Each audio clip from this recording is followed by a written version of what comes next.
I'm Mariam Kiani from Pakistan now, and I'm very honored and thrilled to be sitting here with the Foreign Minister of Pakistan, Mr. Shah Mehmood Qureshi, here in Dushanbe. Thank you for your time, sir. Pleasure. I'll just be asking you three very quick questions on the current scenario that is surrounding this region. So we can begin with the SCO. I've been reading up on the SCO as an organization, and what's particularly excited me is the idea of how it is imagining a world where the power lies not only with the West and the Europe, but also rather has more power centers around the globe. And that can be in the East, it can be in Central Asia, it can be with Pakistan. How do you see this as an epitome for this particular summit that's happening now? Well, this is the 20th summit of SCO. So SCO has traveled quite a bit. Yeah. It has evolved over the years. Pakistan has now been, we were observers and now we are full members. We have been contributing to every SCO event. We think this is a forum that is gaining importance, and one sees interest developing in this forum because there are important regional players in this forum. And obviously, one has seen now that despite bilateral arrangements, today regions go up and regions go down. So a regional approach to trade, to development, to investments, for security, checking transnational crime, dealing with the menace of drug trafficking. It is important.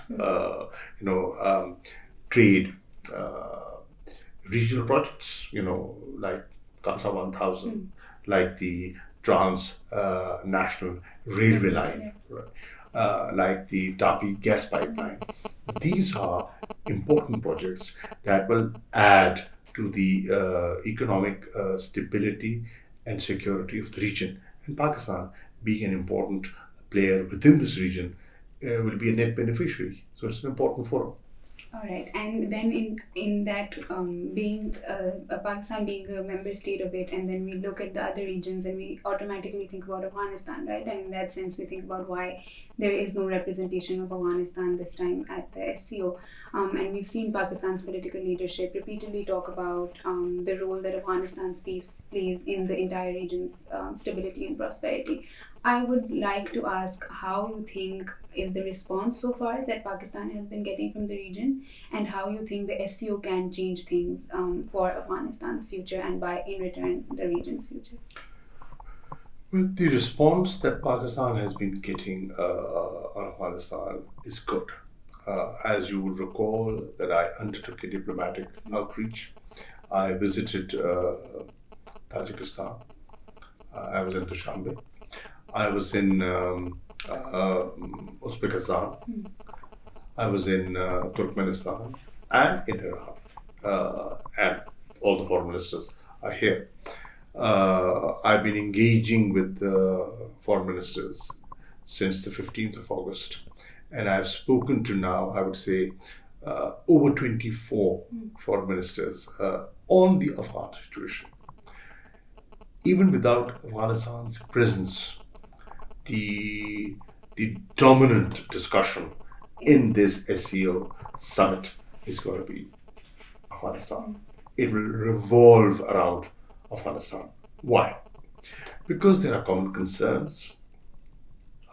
People participating in this SCO summit have common concerns and challenges, and they can also see great opportunities that they can all benefit from. So Afghanistan will remain the hot topic in my view in this summit meeting. And do you think there will be positive response garnered from what Pakistan understands Afghanistan should be now in the region? Well, see, it's a complex situation. Different regional players have different priorities, in the sense that some are concerned about the immediate inclusivity that they feel is lacking in the interim setup. Some feel that humanitarian crisis will have an impact on them. It will sort of give a new impetus to some kind of an exodus, which nobody wants. So different people have different concerns. And this forum will give us an opportunity to share our concerns, take each other into confidence, and address them, and chart a collective way forward. We feel that a coordinated regional approach would benefit everyone. All right. My last question to you is about India, and I want to kind of understand what you think India's role is in the SCO, especially in the light of recent events where we've seen India's propaganda war as part of hybrid warfare. We've seen the Dasu attack, or we've seen we've seen the EU disinfo labs, India's claims of Pakistan playing a double game, all that kind of propaganda that we've seen, and that has only increased with the Taliban takeover in Afghanistan. How do you see India here? In my view, India should stop scapegoating Pakistan. India should come to terms with the new reality in Afghanistan. This new reality that has come about in Afghanistan, it is not of Pakistan's creation. It is the inaptitude. It is the failure of the last regime that led to the sudden collapse, that led to the security meltdown that you saw in Afghanistan. The lack of political support the previous government enjoyed has become obvious. You saw the way, with the speed and ease, the Taliban took over the country. Now the whole of Afghanistan is under their control, and with the ease they sort of stepped into Kabul. Fortunately, there was no bloodshed. Fortunately, there is no civil war. And I hope it stays this way, because our objective is peace and stability. So India should become a partner for peace, like Pakistan, and stop playing the role of a spoiler.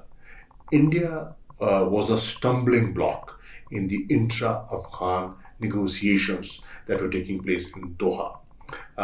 Had they been less of a spoiler, perhaps the talks could have come to some conclusion.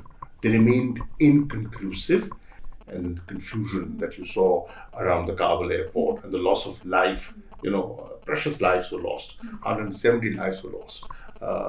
I think India should give up that policy of theirs, and they should look at the larger regional interest. The larger regional interest is peace, stability, connectivity. So stop being spoilers, be positive. Thank you so much, Mr. Foreign Minister, for your time, and absolutely honored to speak to you. Thank you.